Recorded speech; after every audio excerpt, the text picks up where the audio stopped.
I was asked about the swapping of a chassis in a Ceronix 1492 and thought I'd put together just a quick video to show how quick and painless it can be. The nice thing about the Ceronix boards is the 1492s and 1490s. They're not really complicated boards. They don't have a lot going on them. They do a lot of stuff on there, as I've covered in the overview video. There's a lot going on in integrated circuits, but there's not a ton of components, and it's very simple to connect them. And I guess before I put a board in and show connecting it and the process there, I wanted to say that there's the chassis, the frame that I use with the tube in it on my workbench to test on is one of the ones where you just grab the chassis at the front of the game and pull, and the connector, the other side of this, is in the game, and it just plugs in and out. So I found one of these, and I don't remember where I got it. I may have had a friend who had one who sent it to me, and then I just wired it up with these connectors. And, you know, it's for a 1492, it's really basic. It's red, green, blue, horizontal sync, vertical sync, and ground. And then the other connectors are the AC power, the black and white, and the ground. So there really isn't a lot going on these. And then, so I created a universal connector. My standard universal connector is this 6-pin Molex or Fillmore, whatever you want to call it. They're available all over the place. And then I use that for all of my adapters to all of... So there's several different versions, but if I'm using my test pattern generator on other monitors, I've got this adapter that's got these, whatever you call them, grabbers. And one of the other Ceronix kind of standard connectors is this one. What is that, a 15-pin? And it's the same thing, red, green, blue. On that one, before I got my hands on this connector for plugging into my bench chassis, I did this. These are .062 female pins. I just went red, green, blue. I mean, it's really straightforward. And that's what I did originally. And then on the other side of this connector, which we'll see in a minute, is these standard Ceronix DuPont connectors. It took me a long time to figure out what these were, what they were called, but they're these really flat connectors that have this clip on them. I don't know if there's enough light to see that clip that they clip in. And you can get connectors that are like this that will fit in. You can get like a little bin of them on Amazon or whatever that don't have the clip. It's not a big deal.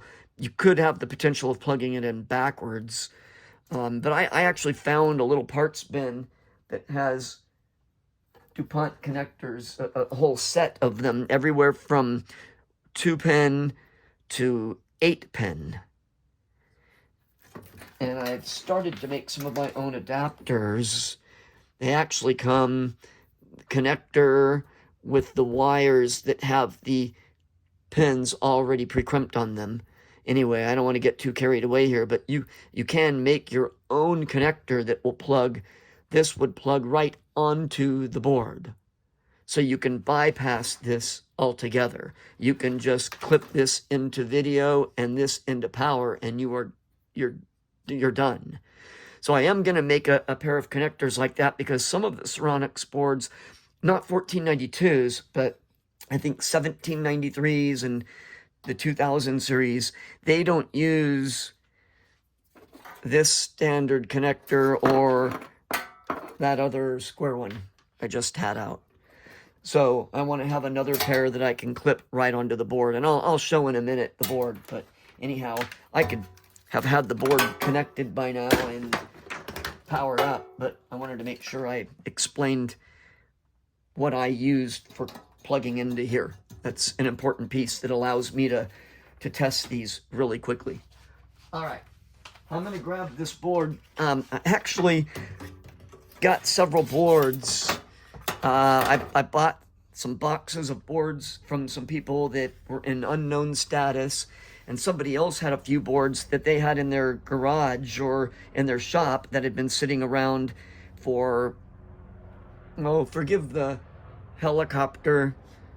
I have the door open in the garage, and they're out practicing flying helicopters from Chino Airfield. Anyway, so this board, I haven't tested this board yet at all. It was filthy, like rat's nest filthy, and clumps of stuff, and it looked terrible. And I don't ever make a case. I don't advocate washing boards in the sink, but this one there really wasn't any choice. It had to be washed. So anyway, so here we go. First thing I do is I grab this 6-pin DuPont and I plug it into the board. I would grab this power, the 2-pin, and plug it into the board. And then I make sure I have the ground from the yoke board, and then handy so it doesn't slip under the chassis. I plug in the yoke connector. And I plug in this one that goes to the remote board for the adjustments. I think that's an 8-pin. And if I have the tube connector, the neck board, unplugged, I plug it in before I connect it to the tube.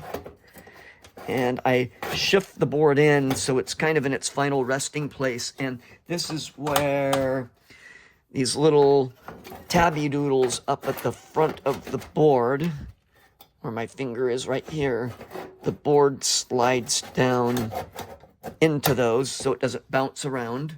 And then it sits down in the back. And back here is where you would screw in, right down here on this side, left side, and right side, where you probably can't see.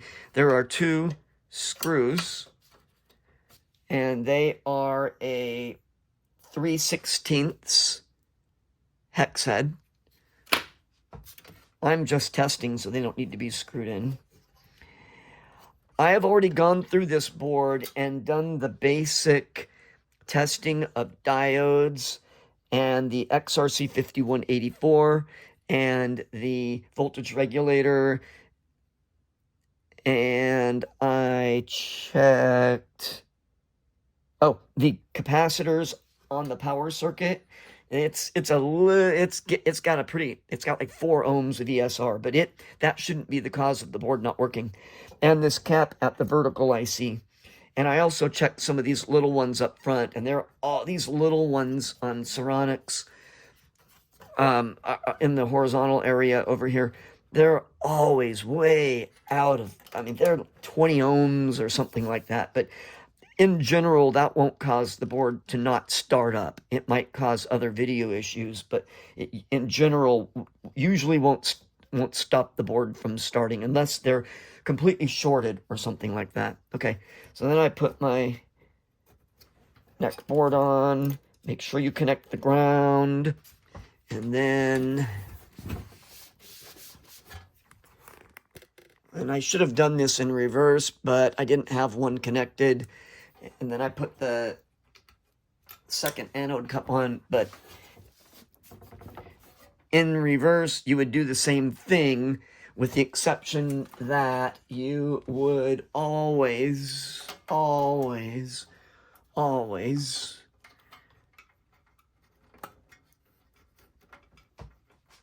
discharge the second anode. And this is just a screwdriver that I have. You make sure you have a really good connection to your screwdriver. I put shrink tubing all the way up just to the very tip, so I'll reduce the scratching like I've done on this one.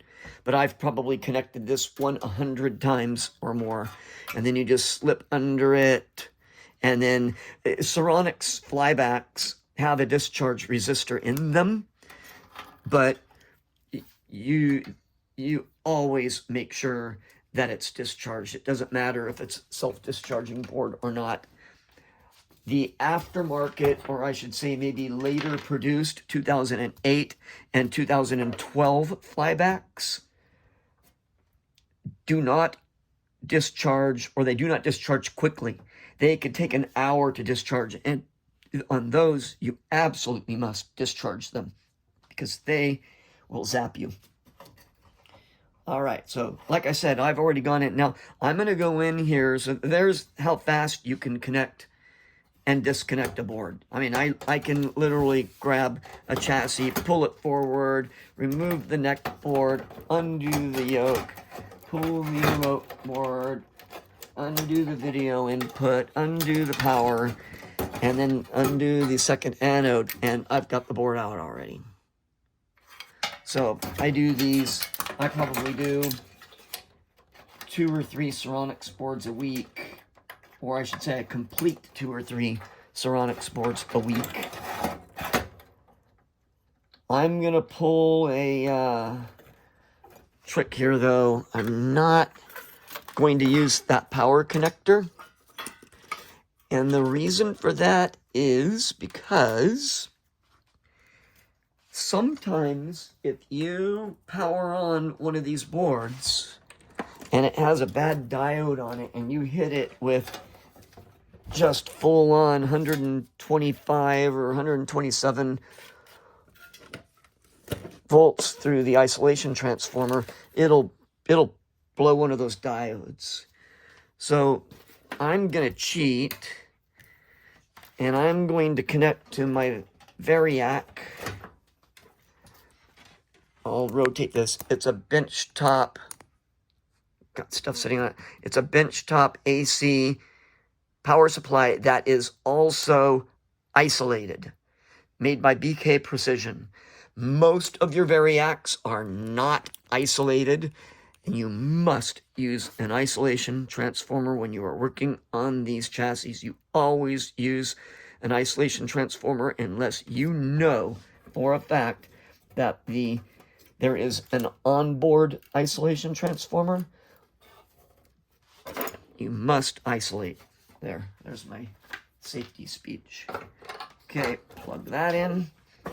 And for the sake of installing this and uninstalling this, I'm done. But I wanted to just share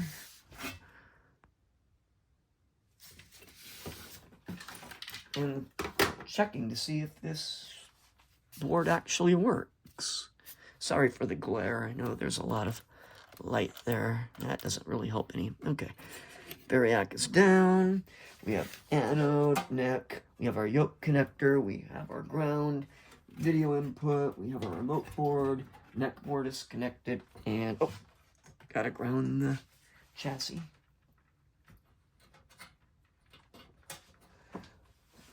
And,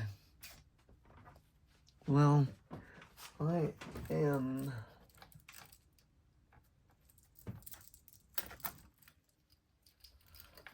going to connect to my B+. B+ is the diode next to where the power comes in. It says plus 127 on it. That's where you pick up B+. And connect. I know you can't see where I'm going, so I'm going to rotate it back. Connect ground to the vertical IC heatsink. That's a good place to pick it up. And then B+. Turn the meter on plus. And I will turn the test pattern generator on. Okay. And I'm going to slowly ramp up the voltage. It will not be abnormal if the power circuit starts chirping around 40 or 50 volts. And it will either, if it does that, it will either continue chirping because it's in shutdown mode and there's a problem, which could be, it could be that cap in the power circuit or something else in the power circuit that's bad. And it especially could be the flyback. And which makes, the reason I'm very suspicious that it might be the flyback is because other than if it was that, there's no reason for this board to have been pulled from a game. This board stopped working for some reason, and it's not the power chip, it's not the voltage circuit, it's not any of the, and it's not the HOT. So those don't test bad. So I'm suspicious that it's the flyback. So we'll find out in about 10 seconds. And I will, so right now I'm at 25 volts. And my B plus is about 2.5. I'm listening. The reason there's uncomfortable moments of silence is because I'm listening closely. Okay, I've got 3 volts here.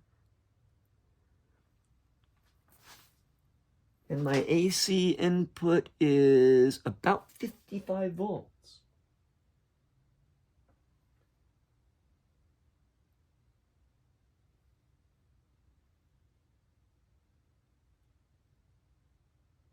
I don't hear chirping yet.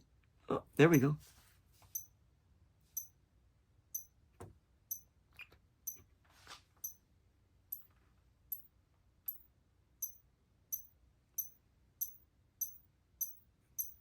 Okay, I'm at about 80 volts now. It's chirping loud. Around 100, it'll either kick on or keep going.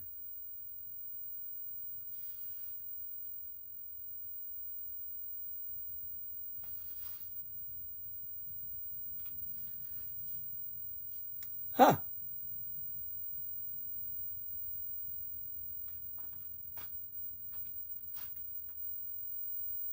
The flyback is running.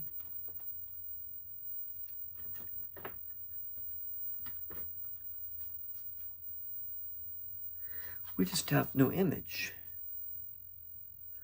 Ah, well that could be a problem with the...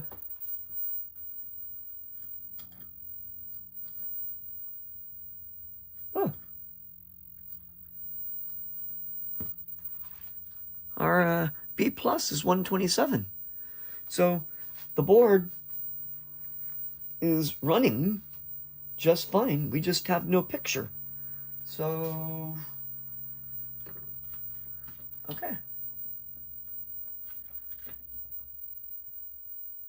Well, that means we probably have a problem in the image circuit. So that's interesting. It might be the XRC 50, what is it, 5346? The IC that manages the color?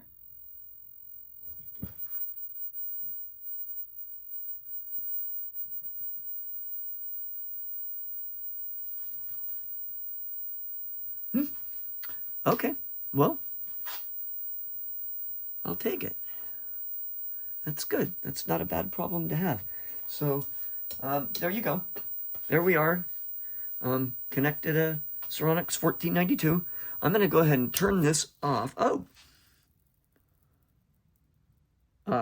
That's interesting.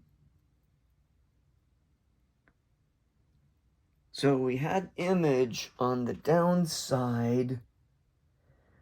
So there is definitely something wrong in the, well, I suppose what it could be is it might be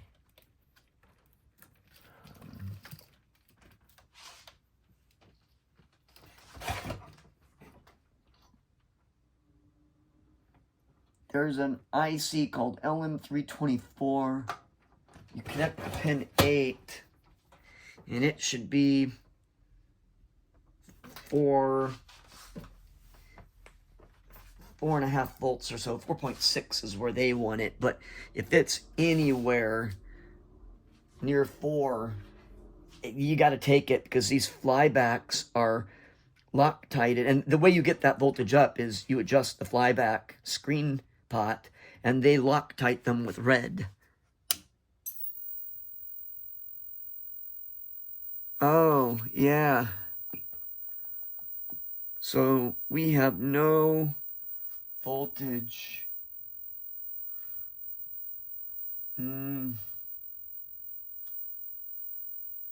Well, it certainly is a candidate for a cap kit. So that's what I will start with. I'll start with a cap kit.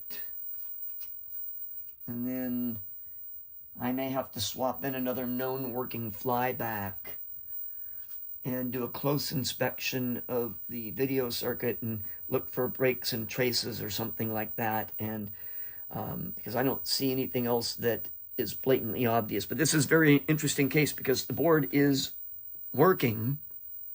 It's got high voltage, but we have no voltage in the screen in the video circuit. So that should be like over 4 volts. At least I've seen them run easily on 1.8 or 2 volts, no problem. But see, I can't. Oh, wait. Screen pot. Screen pot is broken. Okay, let's try one more time.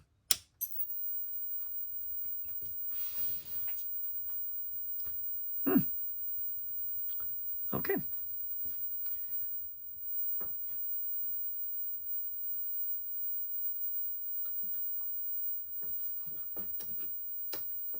Yeah, I'm turning the TPG off and on here, and no video is coming through, and we still don't have voltage here. So, and we've got retrace lines, so there's definitely something wrong. So it needs a cap kit, and it's the flyback may be toast on this. There's a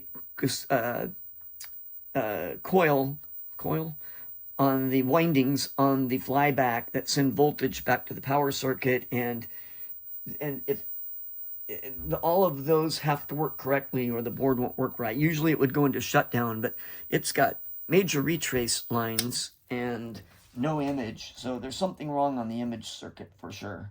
There's no doubt about that.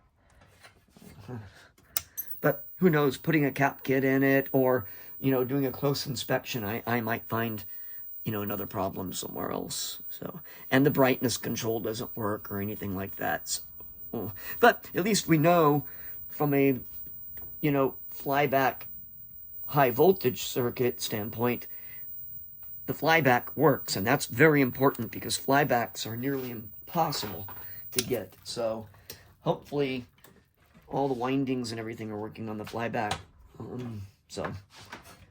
But I feel good. I feel really optimistic about this one. There you go. That's how you connect and disconnect a Ceronix 1492.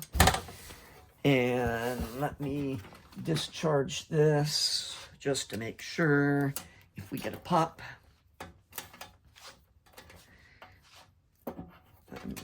Ground it to the chassis.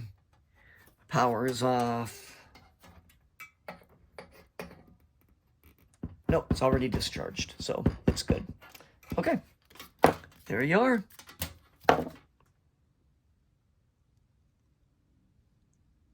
Thank you for watching. Hope this helped. And I will do a follow-up to share what I find on this board. Good night.